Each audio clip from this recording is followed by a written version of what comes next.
All right. Hey, how's it going, everybody? Happy Monday. Now, we're going to go through some flashcards together right now if you're watching this video. I made these flashcards based on information from slide 2 and slide 9 from the Sanity Check Desmos task that we started on Friday last week. So I highly recommend doing those Sanity Check questions. It's not going to be all the studying you're going to do, but on slide 2, that's listed out everything that we've kind of covered in chapter 3 in terms of theorems, definitions, adding auxiliary sets, and other kinds of reminders that are there. Now, is that all you need to know? No, you have to know how to solve the problems too, but it's a good start, and we want to get fast at those things. Slide 9 is a bit of proving triangles congruent. You want to get fast at those things here. So a little bit of background. I got 25, I've created 25 of these flashcards for this particular study session we have there. That's about right. That feels about right here. So just a reminder why I think flashcards are important is, well, what is geometry, right? Geometry, you're practicing kind of ancient almost at this point, logic skills. This has been around for thousands of years about how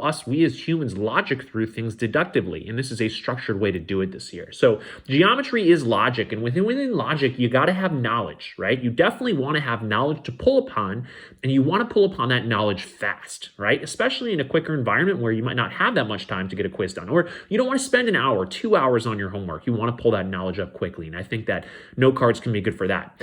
Geometry is also good for solving puzzles, okay? So if you can focus on the knowledge part while you're studying for a while, right? Focus on the knowledge thing by just memorizing stuff. That's going to make solving puzzles easier, because you just got to figure out how the puzzle works or how the proof works. What I mean by that is by proofs, and I mean by that is difficult questions. You got to figure out what you're being asked in those questions and how you can kind of connect things, but also the knowledge to how to justify those things. Why do I know these two triangles are congruent? Why do I know I can introduce a perpendicular bisector here? Why do I know this is on the angled bisector of an angle? So you study for knowledge. You also get better at solving puzzles when you study too, and that's for looking at your homework and looking at solutions that we've had so far.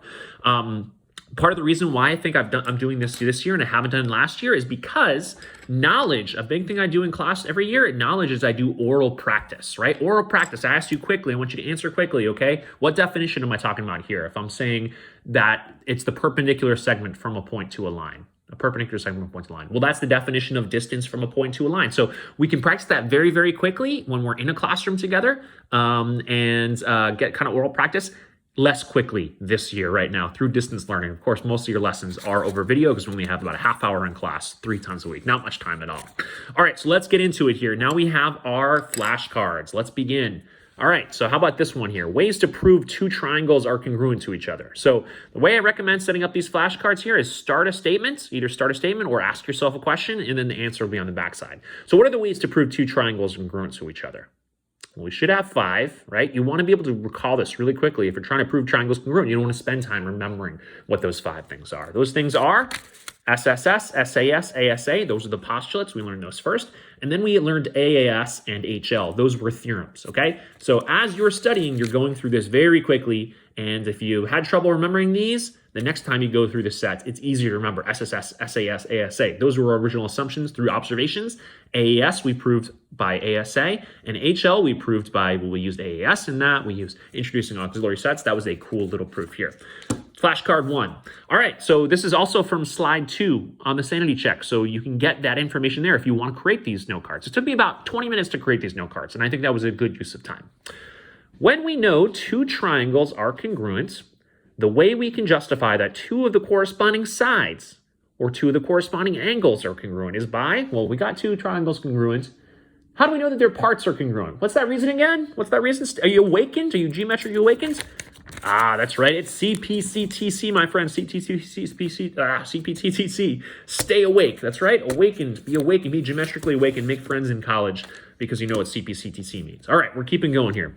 If 2 sides of a triangle are congruent, then what does that connect to? So here's where I'd recommend doing this for the rest of the book here. Get a new theorem. Start with the if. What does the if say? If 2 sides of a triangle are congruent, then what can we establish in a proof, or how can we finish this statement here? You want to be able to rattle this off really quickly. Say it really quickly. Then the angles opposite those sides are congruent. And that is the ITT, okay, the ITT. So if you have this stuff here, stuff like ITT, you can pull out very quickly and efficiently on an assessment. And also on your homework, right, which makes your homework easier and you're able to be more successful through these things here in this class as we accumulate this knowledge.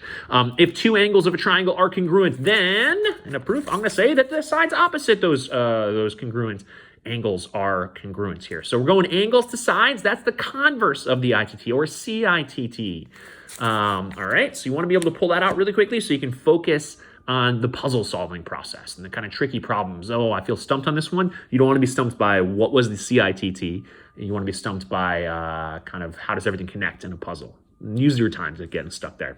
All right, then we have corollaries. Remember this section we have corollaries. Again, this is all from just slide 2 of the Sanity Check here. So we had a corollary that said an equilateral triangle is, well, if it's a corollary of the ITT said that we have two sides that are congruent, two angles opposite will be congruent. So if we have an equilateral triangle, that means, right, three sides congruent, that means we're going to have three angles congruent. And equilateral triangle is equiangular. That's how that theorem finishes up, and we can remember that corollary.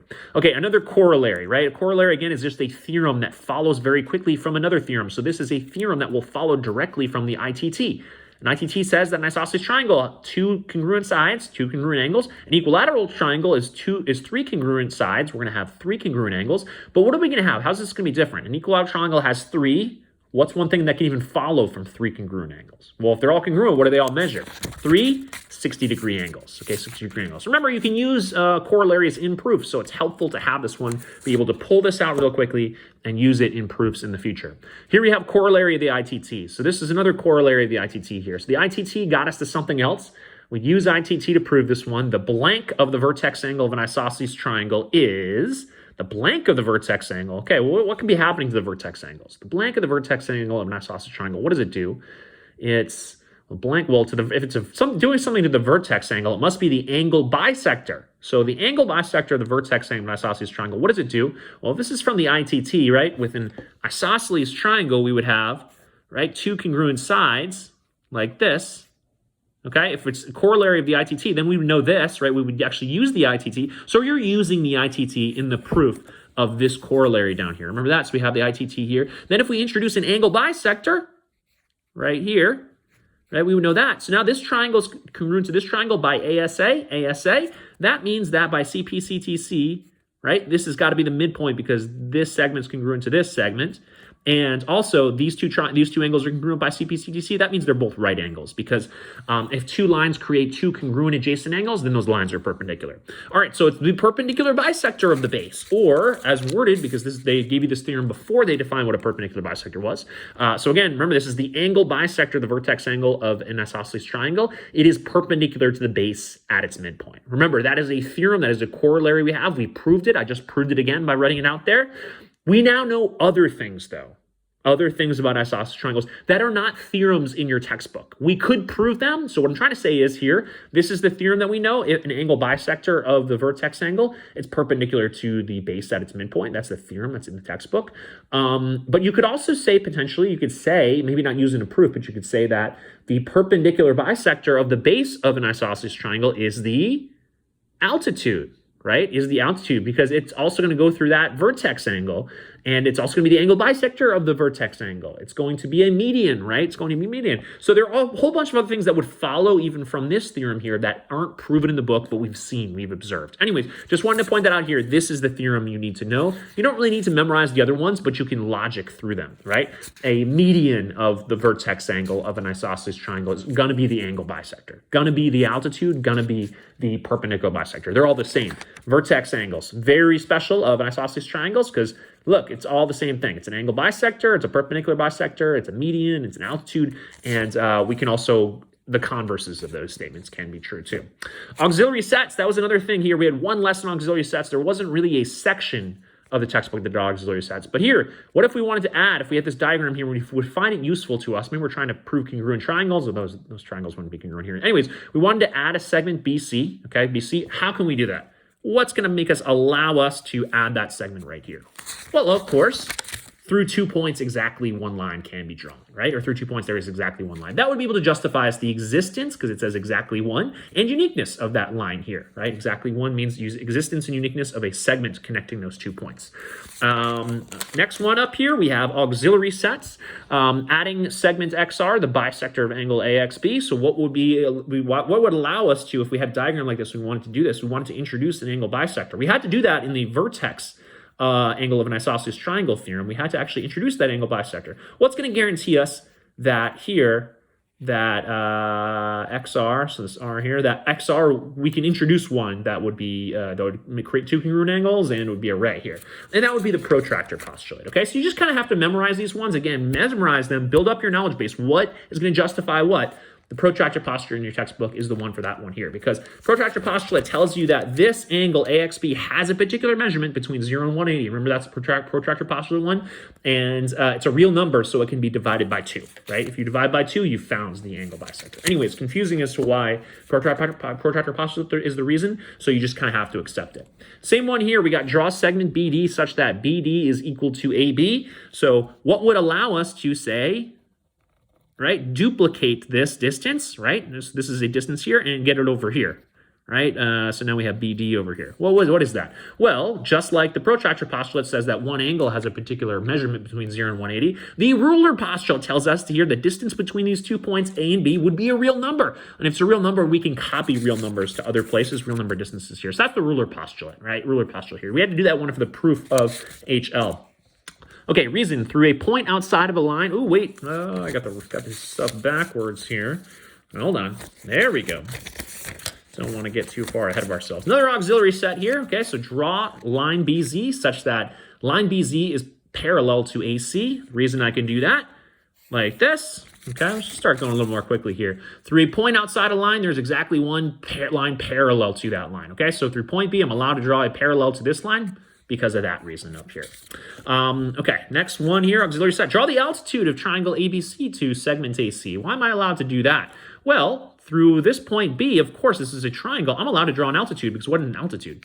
Altitude is just a perpendicular, right? Vertex the perpendicular here. So I'm allowed to do that because through a point outside a line, there's exactly one perpendicular that can be drawn to the line, right? To the line right here, okay? That's going to justify drawing in an altitude, right? I'm allowed to go through that point and draw a perpendicular to that line because it has to exist based upon that theorem we saw in chapter 2.